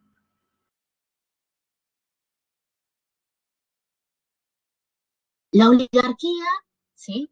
Estos oligarcas que pertenecen al partido civil, chicos, tienen grandes haciendas agroexportadoras. ¿Dónde, profesora? En la costa norte y en el centro. La mayoría, ¿ya?, de estos oligarcas están dedicados a la producción de caña de azúcar, y es por eso que ellos los conocen como los varones del azúcar. Tienen campos muy extensos, cuentan con una gran tecnología moderna, y entre ellos destacan, pues, como dijo tu compañero, ¿no? Las haciendas Roma, que es de la familia Larco, la Casa Grande, que son de los Gildemeister, Cartavio, de la Casa Grace, ¿no? Todos ellos son oligarcas. Mientras que estos gamonales sí tienen latifundios, pero son tradicionales. ¿Y dónde se encuentran, profesora? En la sierra. Esta oligarquía produce para exportar, mientras que estos gamonales producen, pero para el mercado interno. Estaban pues orientados al cultivo de productos alimenticios, ¿no?, para el mercado interno, para el autoconsumo. Y en esa hacienda tenía el poder pues el gamonal, ¿no? El hacendado o el gamonal. Que este gamonal va a ejercer pues un control social absoluto sobre sus trabajadores. Y estos, no, como te dije, estos latifundios se encuentran mayormente en la sierra y están poco tecnificados. Prácticamente, en esta república aristocrática, este gamonal explota al campesino.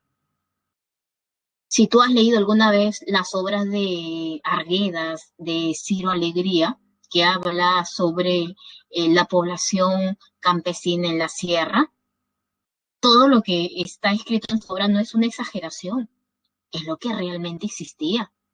Este campesino en la sierra no podía utilizar zapatos, porque el único que podía utilizar zapatos era el señor. El resto no. El resto era como animalitos, decían ellos. Ustedes no tienen derecho. Aquí quien se impone soy yo. Y lo obedecían. El indígena trabajaba gratuitamente en las tierras de este gamonal, y a esa explotación se le llama yanaconaje. ¿Sí? Yanaconaje. El Perú es un país semifeudal, semicolonial. A ver, con respecto a la economía, dice, economía agrominera exportadora. Sí, existe el sistema de enganche y también las correrías. El sistema de enganche, ¿qué es el sistema de enganche? Cuando estas empresas te pagan, ¿sí? Te pagan por adelantado, es el pago por adelantado. No tengo acá espacio para colocarlo, así que colócalo tú, ¿sí? Es el pago por adelantado. Te han pagado por adelantado, todavía no has trabajado, pero ya estás endeudado. Y así te vas a seguir endeudando y siempre vas a depender de ellos y nunca vas a poder liberarte. Y las correrías, ¿no? Es cuando tratan de capturar pues estos indígenas amazónicos. Agrominera exportadora. A ver, chicos, a ver, lo vamos a jalar por aquí. A ver, vamos a jalarlo. A ver. Vamos a hacer esto.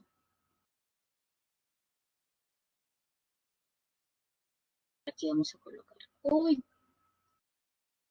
ya. Espero que no se vea tan desordenado. Ustedes me entienden, ya le jalan con su flechita. A ver, vamos a colocar aquí. en la costa. ¿Qué se explota en la costa, chicos? Especialmente el algodón y la caña. Ustedes lo completan, ya no se me va de azúcar, de azúcar. Pues, caña de, oh, mejor pongo azúcar, ¿ya? Azúcar. Es en la costa, ¿ok?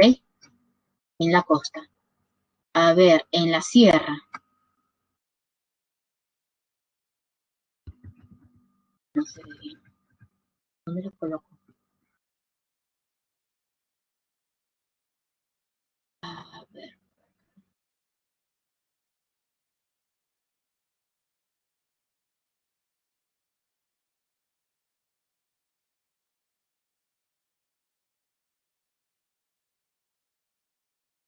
en la sierra, minerales. Pongo ese y pongo minerales, ¿ya? Minerales. En la sierra, minerales. Y en la selva, el caucho. ¿Ok?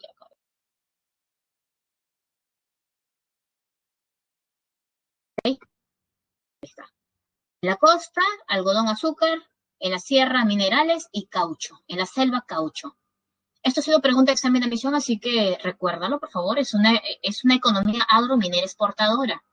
Por ejemplo, en la sierra llega la Cerro de Pasco Mining Company, que es de capital norteamericano. Hay una obra muy bonita que cuando tengas tiempo te recomiendo a que la leas, se llama Redoble por Rancas, donde te narra la llegada de la Cerro de Pasco y cómo esta Cerro de Pasco le quita las tierras a los gamonales, claro, con la venia del Estado, y también pues eh, cómo el Estado manda al ejército para acabar con los pobladores que se han levantado contra la Cerro. Predomina la ideología del gamonalismo, hay una exclusión política de la clase media, el proletariado y el campesinado. ¿Por qué, profesora? Recuerden pues que con la ley propuesta por Nicolás de Piérola en su segundo gobierno, establece la no participación del analfabeto. Y también existe un desarrollo del movimiento obrero. ¿Por qué, profesora? ¿Qué busca este movimiento obrero, chicos? ¿Por qué están luchando? ¿Por qué crees? A ver, ¿qué están reclamando ellos?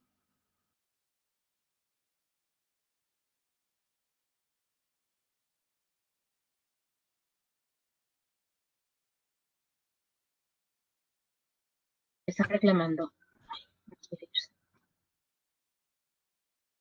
Muy bien. Ley de las 8 horas, ¿verdad? Ahí está. La ley de las 8 horas. Este movimiento obrero va a salir a las calles, va a protestar. eh, Esta protesta no solamente dura pues 1 año, 2 años, es todo un proceso. ¿Y van a lograr la ley de las 8 horas? Claro que sí. En el gobierno de Billinghurst a un determinado sector y en el segundo gobierno de José Pardo y Barreda a nivel nacional. Y también aparece la difusión del anarquismo por Manuel González Prada. ¿Ok? Estas son las características que tienes que conocerlas eh, al derecho y al revés. A ver, vamos por el gobierno de López de Romaña. A ver, chicos, vamos primero, no voy a hacer que nos gane la hora, vamos a ver nuestra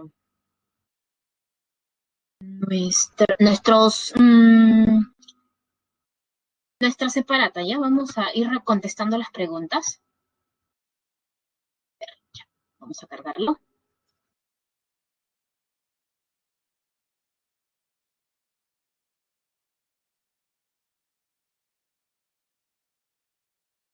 Todos ustedes también saquen su separata para ver.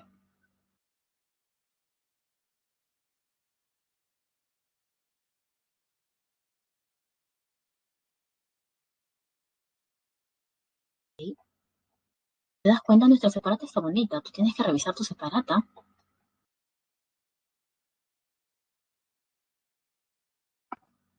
Ups.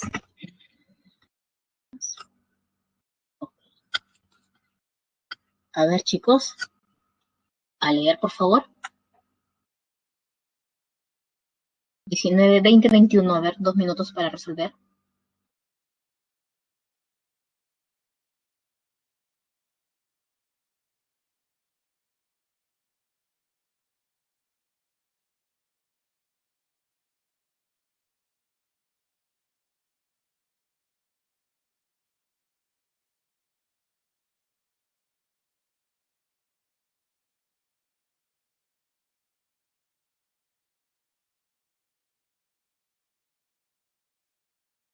Y todos, a ver, revisen.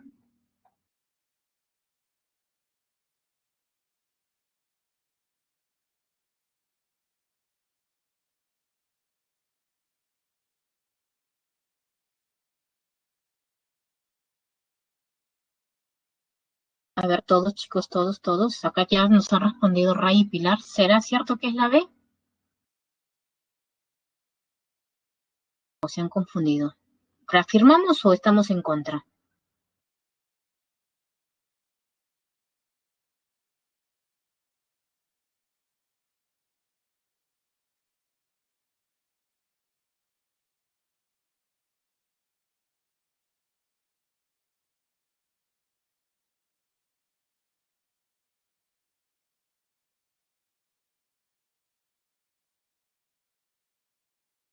A ver, sí, ¿no? Sí, a ver, veamos. Nos dice, durante el gobierno. Sí, Astrid, está bien, Sandro, a ver, vamos a ver. Vamos a reafirmar o de repente se han equivocado. Nos dice, durante el gobierno de Cáceres, del 85 al 90, se concentraron algunos cambios importantes que fueron sentando las bases de la recuperación económica y social del país luego del desastre de la guerra con Chile. En este sentido, señala la afirmación correcta. ¿Se creó el estanco de la sal? No. ¿En qué gobierno se crea el estanco de la sal, chicos? ¿En qué gobierno? Piérola, perfecto. Por lo tanto, la no es. ¿Se llegó a un acuerdo con el Comité de Detenedores de Bonos de la Deuda Externa? Sí. A ver, ¿se concentró el Chile? No, no. El Dreyfus, no, Grace debería decir, ¿verdad? Ok, entonces la uno es la B. Sí, tiene razón. Perfecto. La uno, besito. Digamos. Ups. A ver.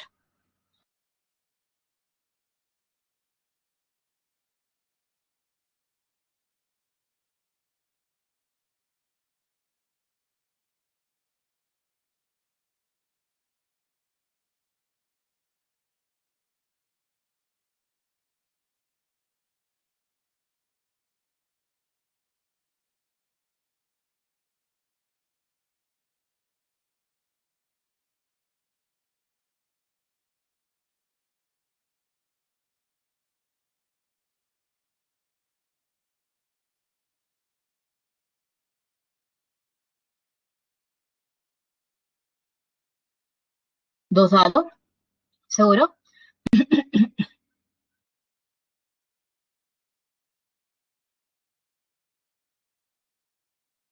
A ver, hay que esperar a tus compañeros.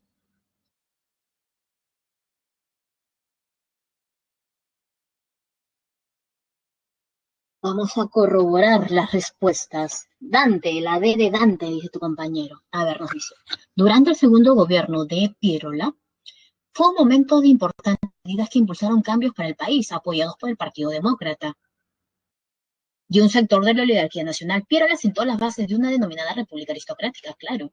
Señales verdadero y falso con respecto al gobierno de Piérola. Con la reforma electoral del 95 se estableció la elección indirecta. No, siempre hubo una elección indirecta, ¿verdad? Lo que se estableció fue la no participación del analfabeto. O sea, es falsa, falsa, como ustedes comprenderán. ¿Se estableció la educación primaria gratuita y obligatoria? No. Se establece con el gobierno de José Pardo y Barreda, pero en la República Aristocrática, y por lo tanto es falso. 3. ¿Se acentúa el dominio capital norteamericano en el país? No. Se va a acentuar recién en el gobierno de Leguía. ¿Se va a promulgar el Código de Justicia Militar de la República? Sí. Y por lo tanto, es la D. Ok, perfecto. A ver, chicos. La número 3. Justo lo que estábamos explicando de la República Aristocrática.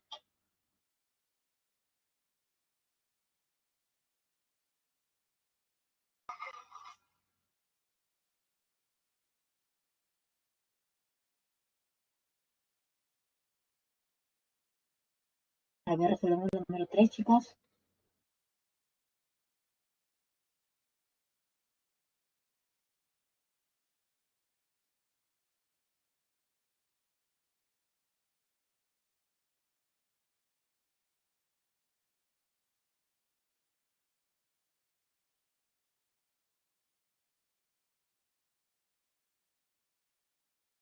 ¿Se lo resolvieron ya? A ver, el resto, chicos, ¿qué dice el resto? Necesito que ustedes lo resuelvan, cada uno de ustedes, para después salir de dudas, para explicar por qué es una o de repente, ¿no? Es otra alternativa. Porque si solamente copiamos y pegamos, te vas a quedar con las dudas después. A ver, respondimos sí, la A, ¿todos están de acuerdo? A ver, vamos a ver qué dice. La República Aristocrática fue un periodo, a inicios del siglo XX, de estabilidad política, claro. Hay estabilidad política, ¿por qué, profesora? Porque todos los que gobiernan son del partido civil. Además, no hay golpes de Estado. No son como los caudillos que se paran peleando por el poder. Y también de un gran crecimiento económico. Su principal característica fue la alternancia en el control del Estado. Claro, pues si todos prácticamente pertenecen al partido civil, no te toca gobernar a ti, ahora le toca a tu amigo, ahora le toca a tu hermano, ahora no, se comparten entre ellos el poder. ¿Qué otras características se puede señalar en este periodo? El predominio de una economía agroexportadora, ¿ya? La ausencia de levantamientos y rebeliones sociales, ausencia no hay, hay levantamientos sociales. Los obreros salen a las calles a protestar por la ley de las 8 horas. La presencia de la oligarquía en la Sierra Sur, no, la oligarquía se encuentra especialmente en la costa norte y central, ¿ya? En la Sierra Sur mayormente están los gamonales. La dirección política nacional de las clases medias, no, las clases medias no tienen el poder. Quien tiene el poder es la oligarquía. Y por lo tanto, sí tienes razón, la número 3 es la A. Ok, vamos con la pregunta número 4. Es pregunta sobre lo de la guía, pero a ver, veamos, no, por cultura general, si puedes responder la pregunta número 4.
Ya, ya. A ver, vamos a explicar, ¿sí? Oncenio significa un momento de grandes cambios políticos y sociales en el país. Le guía bajo la idea de la patria nueva, ¿no? Él hablaba acerca de la patria nueva, la modernización de Lima. Buscó dejar atrás una serie de prácticas e instituciones, pero no siempre con éxito. De la misma forma, desde la sociedad también hubo procesos de transformación. Con base a estas ideas, señale la afirmación correcta sobre el oncenio. A. ¿Surgieron los partidos mesocráticos como Acción Popular? No, no, no. En el oncenio surgen dos partidos políticos, el APRA y el Partido Socialista. ¿Ya? Partido Socialista. Profesora, ¿no es comunista? No, es socialista. Tras la muerte de Mariátegui, cambia de nombre el partido por el comunista. El aparato estatal se expandió con nuevas instituciones, ¿ya? ¿El campesino fue protegido y se eliminó toda forma de explotación? No. Lo que pasa es que el oncenio de la guía tiene varias fases, chicos, ¿no? Por ejemplo, la primera, sí, era un gobierno populista, pero ya la segunda, la tercera, fue un gobierno autoritario, un gobierno muy déspota, y sí, va a explotar al indígena. Por ejemplo, tenemos la ley de la construcción vial. Se consolidaron las fronteras con Chile, Colombia, Brasil y Bolivia. De repente, sí, profesor, sí es cierto. Un momentito. Te están preguntando solamente sobre el oncenio. Ya, no te están preguntando sobre su primer gobierno, porque tú sabes que Leguía gobierna 2 veces, ¿verdad? La primera vez representando al Partido Civilista dentro de la República Aristocrática. Y la segunda, y el segundo gobierno, el solito, ¿verdad? 11 años de gobierno. Así que la clave, sí tienes razón, es la B. Regresemos a nuestra separata inmediatamente, ya para el número 5, después lo leemos, ya. Ok,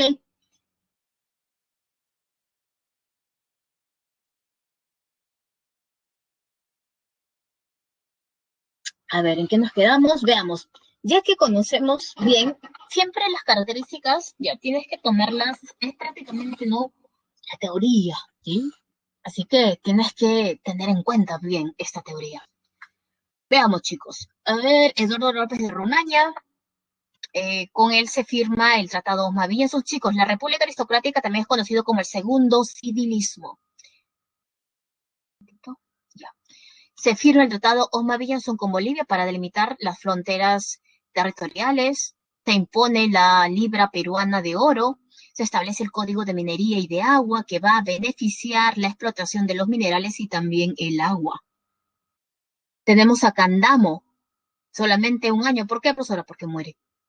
Se establece la construcción del tranvía Lima Chorrillos, se promulga también la ley de ferrocarriles. Primer gobierno de José Pardo y Barreda, del 4 al 8.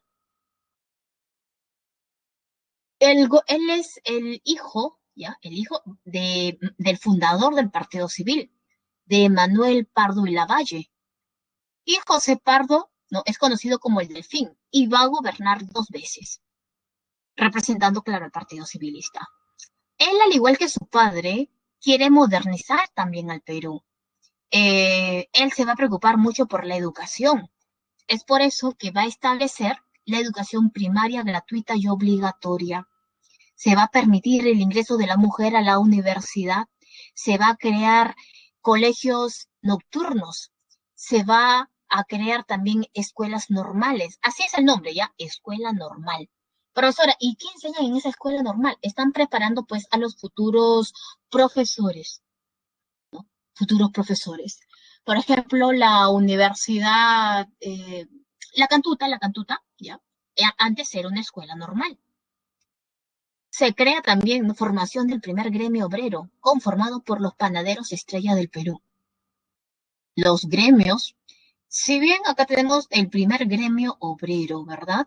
Es decir, chicos, en la República Aristocrática, profesora, ¿qué se practica, profesora? ¿No? Usted nos ha dicho que practica el capital extranjero, ¿no? Practica la minería, también hay un sector, pues, agropecuario, ¿verdad? El oligarca que exporta, hay latifundios tradicionales, explotación del caucho, pero ¿hay actividad industrial? Sí, sí la hay. Se va a orientar, pues, a la producción de bienes semi-elaborados, pues ellos no cuentan con suficientes capitales ni apoyo estatal como para fabricar, pues, productos más sofisticados. La mayor parte de fábricas, ¿dónde se encuentran? Alrededor de Lima, pues chicos, en Lima.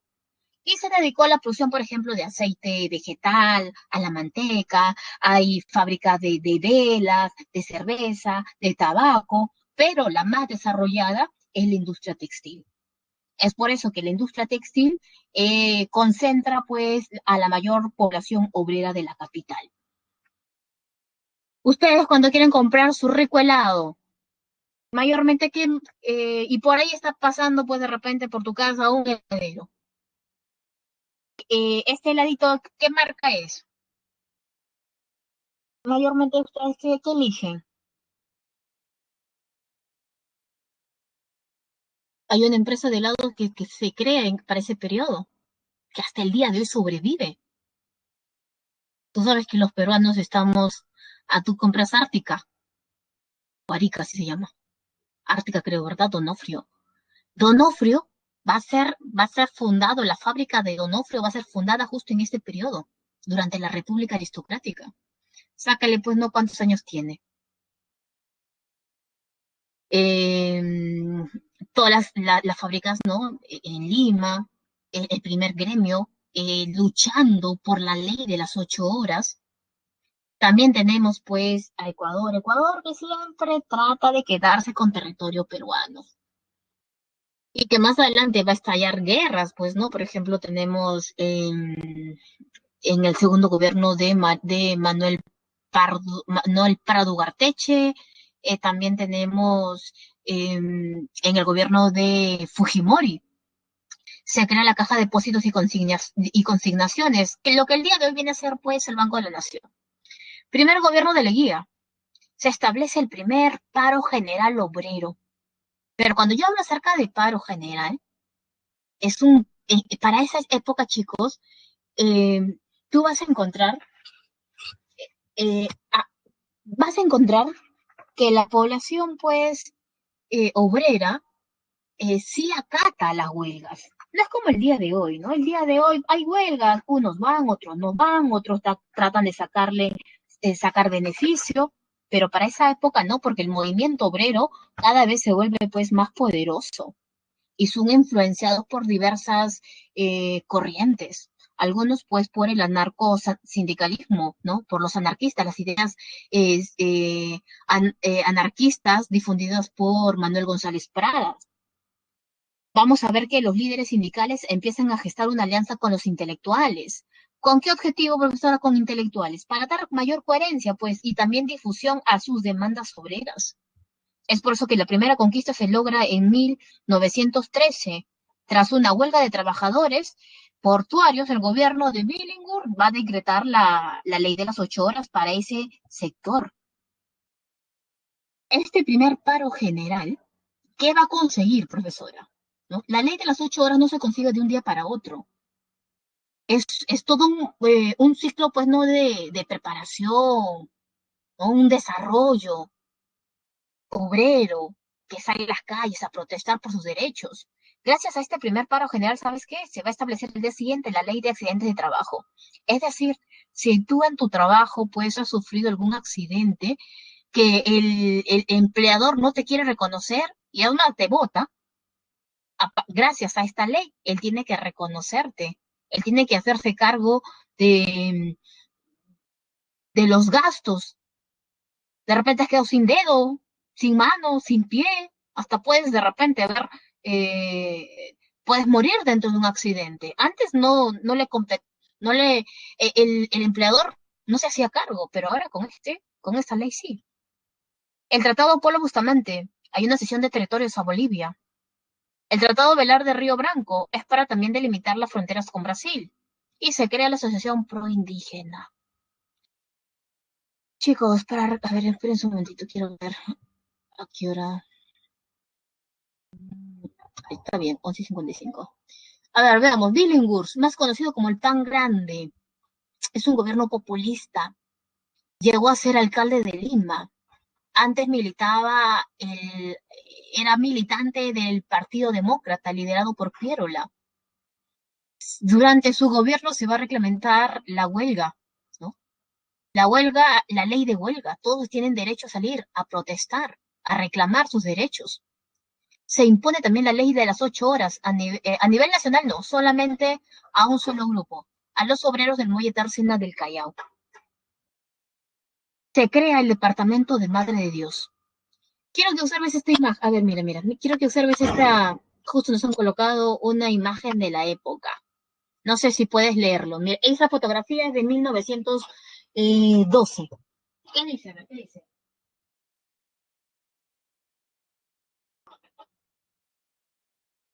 ¿Tienes un ojo o no? La pancarta más grande dice, esto será 5 centavos de pan si sube Billinghurst. Esto será 20 centavos de pan si sube Aspíllaga. ¿A qué se refiere, profesora? En plena campaña electoral, Billinghurst estaba presentando frente a Aspíllaga, que está representando pues al Partido Civilista. Si tú te das cuenta, los gobiernos anteriores todos son del Partido Civilista. Estaban cansados ya del Partido Civilista, porque beneficiaba solamente a ese grupo de poder. al partido civilista, a esta oligarquía, que se reúnen pues en el Club Nacional, que son prácticamente pues descendientes de europeos. ¿Y qué pasa con el pueblo? ¿Qué derechos? ¿De qué manera se beneficia el pueblo? Los explotan, llega el capital extranjero. Y es por eso que las campañas decían, si tú votas por Billinghurst, el PAN va a ser mucho más grande y te va a costar menos, 5 centavos. Pero si tú votas por Billinghurst, el PAN va a ser chiquito y a un alto precio si sube a Aspíllaga, que pertenece al Partido Civil. Y en cada mitin regala pan, pues. Así como tú has ido alguna vez a un mitin acompañando a tu mamá, ¿qué te regalaron? Seguro ibas a pedir tu fósforo, ¿verdad?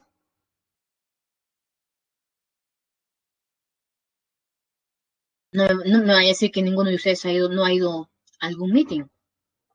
¿Tu pollito también? Ah, ya, tu polito. Yo dije, wow, tu pollito, decía yo. Claro, tu llaverito. No, pero en ese entonces regalaban pan, pues, ¿no? Pan, el pan grande. También dan comida. Mm. Ya cuando lleguemos al gobierno de Fujimori, el gobierno de Fujimori es chévere, chicos. A mí me gusta bastante el gobierno de Fujimori. Porque te puedo hablar, ¿no? Es una época en la cual yo la viví y vi todo lo que pasaba en el gobierno de Fujimori. También Tupper, todo te dan. Ah, ustedes son del norte, entonces, Ray, ¿eres del norte o de Lima?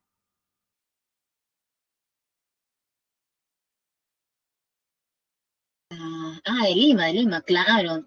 Eh, Mejor no les cuento. Cada vez que veo un meme sobre, ¿cómo se llama? Sobre Acuña, la verdad que ya no son la muerte esos chicos. Ah, ok, ok. Y a ver, sigamos porque se nos va la hora. ¿Cuánto nos falta? Poquísimo. A ver, primero gobierno de Benavides, solamente gobierna un año, chicos, ¿sabes por qué? Porque le da golpe de Estado a Billinghurst. ¿Quién contacta a Benavides? El Partido Civil. El Partido Civil decía, no, no nos conviene, mira, nos está perjudicando Billinghurst. Benavides, ¿sabes qué? Tiene nuestro apoyo, pero dale golpe de Estado. Es por eso que Benavides solamente gobierna un año, porque el objetivo es convocar elecciones. Y justo cuando él da un golpe de Estado, estalla la Primera Guerra Mundial. Y sabes, cuando él gobierna por segunda vez, está en la Segunda Guerra Mundial. Así que de Benavides no te vas a olvidar. Tenemos también, a ver, gobierno de Eduardo Ibarreda. Con él en su gobierno de José Eduardo, eh, vamos a ver el desarrollo de de toda la Primera Guerra Mundial. Rompemos relaciones con el Imperio Alemán. Profesora, ¿por qué le declaramos la guerra nosotros a la Triple Alianza? No, pero lo que pasa es que Alemania pues hundió nuestro barquito, el Lorton, que es un barco mercante. Ahí existe también la rebelión de Rumaki, de Teodomiro Gutiérrez Cuevas, que ha sido pregunta de examen de admisión, y es por eso que lo han colocado, mira, por acá, levantamiento de Rumimaki. ¿Cuál es la causa de este levantamiento? La expansión de las haciendas latifundistas con apoyo del Estado. ¿No? La causa, el incremento del precio de lana. Lo que pasa es que estos hacendados que se encuentran en Huancané, ¿no? Estamos hablando de Puno, estos hacendados, como se aumenta el precio de la lana, ellos prácticamente venden lana, ¿no? Son ganaderos, y por lo tanto necesitan más tierras. Y a este campesino pobre que no tiene tierras le quita sus tierras. Y es por eso que Rumaki se levanta en contra de estos latifundistas. ¿Cuál era el objetivo de Rumimaki? Construcción de un Estado federado, ¿no? Del Tahuantinsuyo. Pero Rumimaki pues es capturado y lo mandan a la cárcel. Se establece, a tanta presión, se establece la ley de las 8 horas a nivel nacional. Y también se va a reglamentar el trabajo de las mujeres menores de edad y la libertad de cultos. Tenemos, a ver, vayamos a Lonsuño de Leguía. ¿Cuándo se inicia, profesor, el gobierno de Leguía? De 1919 a 1930. ¿Por qué hasta el 30? ¿En el 30 termina su periodo presidencial? No, él sale mediante un golpe de Estado. ¿Quién le da golpe de Estado? Sánchez Cerro. A ver, veamos. Leguía denomina su gobierno como la patria nueva. ¿Por qué? ¿Qué es la patria nueva? Justo tenemos ahí el concepto. Es la ruptura del control civilista del Estado mediante la incorporación de la clase media a la administración del Estado. Es decir, la clase media ellos son, ahora a partir de ahora ellos son los burócratas. Profesora, ¿qué es la burocracia? La burocracia son los empleados del Estado, chicos. Es decir, la clase media ahora también participa, ¿no? En el Estado, trabaja para el Estado, porque antes estos trabajos, ¿sí? Para el Estado eran copados, pues, por una gran mayoría del partido civil, pero ahora se incorpora también a la clase media. El oncenio, profesora, bueno, son 11 años de gobierno, ¿verdad? Es el régimen civil y autoritario, cuyo objetivo era modernizar el Estado, pero con el apoyo económico de Estados Unidos. Él decía, tenemos que modernizar, pero no decía modernizar todo el Perú, ¿no? Modernizar especialmente a Lima. Desplazamiento. A ver, la número 1 subraya lo que ha sido pregunta de examen de admisión. En el gobierno de Leguía hay predominio del capital norteamericano, ¿sí? Norteamericano. ¿El inglés? No, el inglés ya no. Se persigue también al partido civilista. Es un régimen populista, claro, pero solamente a inicio de su primer gobierno, cuando llega al poder. Hay una gran población que apoya a Leguía para que gane las elecciones, porque ya estaban cansados del partido civil. Pero, profesora, ¿quiénes son ellos? Son los campesinos, es la clase media, son los obreros. Ampliación de una burocracia, claro, los trabajadores del Estado, pero también hay una gran corrupción estatal. Todas las obras que se van a realizar, mismo Odebrecht, ¿verdad? Nosotros que hemos visto Odebrecht. Se han construido obras, sí, pero a un elevado precio. Hay una gran corrupción. Hay una modernización de la infraestructura productiva, construcción de irrigaciones y también construcción de grandes avenidas. Ahí tú observas a Leguía, mira que está Leguía, en las celebraciones del centenario, justo cuando está gobernando Leguía, se produce, pues, se cumplen los 100 años de nuestra independencia. Primero veamos el aspecto político. Hay un autogolpe de Estado en 1919, Leguía entra mediante un golpe de Estado. Profesora, ¿pero por qué? Lo que pasa es que Aspíllaga también se enfrentó con Leguía. Aspíllaga estaba ganando las elecciones, pero se sabía que el Partido Civilista estaba anulando pues 1000 votos. Y es por eso que Leguía, con ayuda de la gendarmería, le da golpe de Estado. ¿Qué es lo que hace Leguía, chicos, para mantenerse en el poder por 11 años? ¿Qué es lo que hace? Si tú repites el gobierno de Leguía y el gobierno de Fujimori es tal cual, ¿ah? Parece un copy y pega. Lo que hace Leguía primero es cambiar la constitución, después modificarla para reelegirse. Y surgen dos partidos muy importantes. El partido de Haya, ¿no? El aprista, y el Partido Socialista con Mariátegui. Haya, ¿qué dice Haya? ¿Qué propone Haya? Haya propone un cambio moderado, un cambio gradual, dirigido ¿por quién? Por la clase media. Mientras Mariátegui propone pues un cambio total, una revolución, y debe ser dirigida por las clases sociales oprimidas en el Perú. Nos estamos refiriendo pues a los campesinos y también a los obreros. Mariátegui se declara marxista.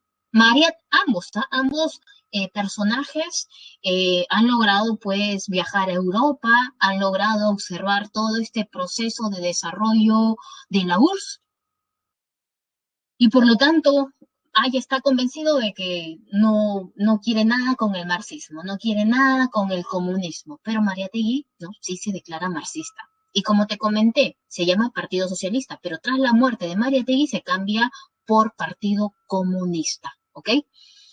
Haya de la Torre es considerado hasta el día de hoy uno de los mejores oradores que tuvo el Perú. Alan no pasa nada con Alan, ¿no? Es Haya de la Torre. Estos dos intelectuales son conocidos a nivel nacional e internacional y citados por diversos autores. Son dos hombres, ¿no? Son dos grandes hombres que ya vamos a tener oportunidad de hablar y es más de Haya porque lo vamos a ver durante toda la República. A ver, chicos, en la parte económica,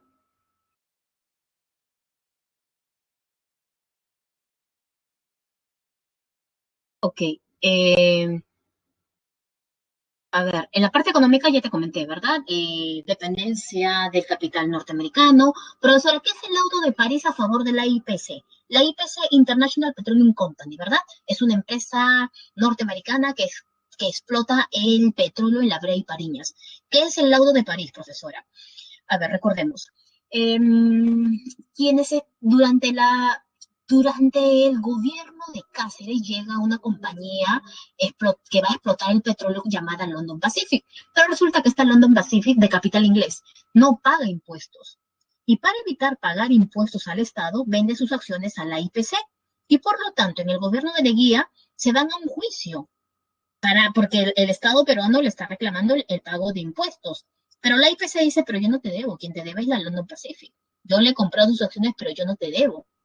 Y por lo tanto se van a un juicio en La Haya. Y en el laudo de París se establece que la IPC no le debe al Estado peruano. Tenemos, a ver, el aspecto social. Como te explicaba, se establece la ley de la construcción vial donde obliga a estos campesinos a trabajar gratuitamente para la construcción y reparación de caminos. Hay una modernización urbana, por ejemplo, la construcción de avenidas, de plazas, la Avenida Unión, Avenida El Progreso, etcétera. Hay grandes construcciones de avenidas. Él decía, las empresas no pueden estar dentro de Lima, tienen que estar fuera de Lima. Tú cuando has ido a la ciudad universitaria, has pasado por Venezuela o de repente te has ido por la colonial. Esas son avenidas que fueron construidas durante el gobierno de Leguía. Claro que el día de hoy lo conoces como la avenida, pues, eh, colonial y la otra, ¿no? Ay, se me fue el nombre. Venezuela, ¿verdad? Venezuela. Y te vas a dar cuenta que alrededor hay varias empresas, varias fábricas.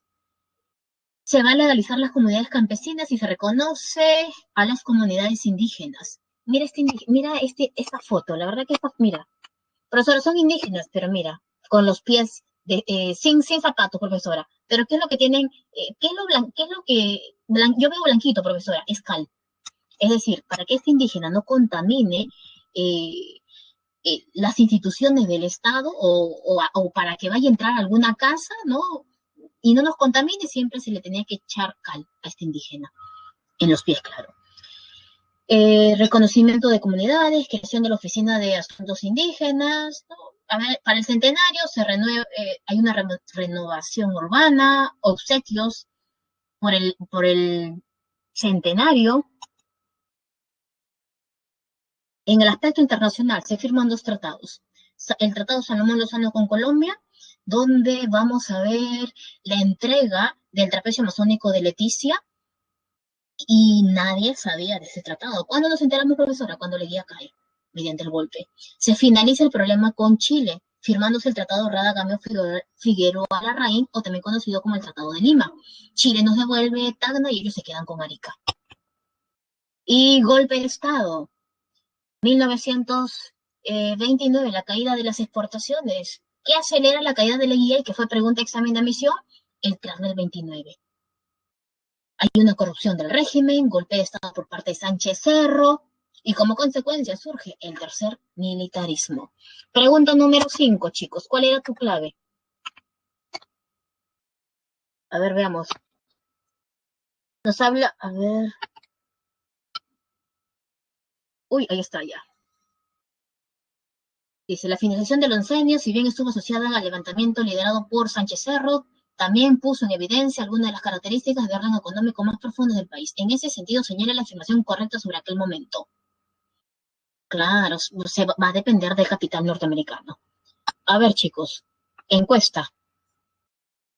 ¿Qué te pareció la clase del día de hoy? A, excelente. D, bueno. C, regular.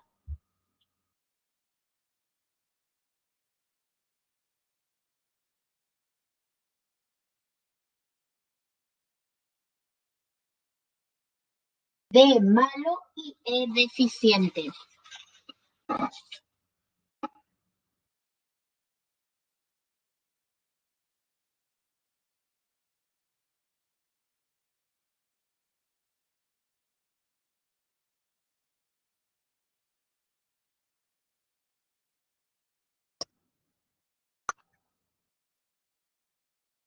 El golpe de Estado. El golpe de Estado, Giancarlo. Perdón, el crack del 29. Eso fue pregunta en San Marcos. Acelera la caída de Leguía. Ok, chicos, ya termina casi nuestra hora, ¿verdad?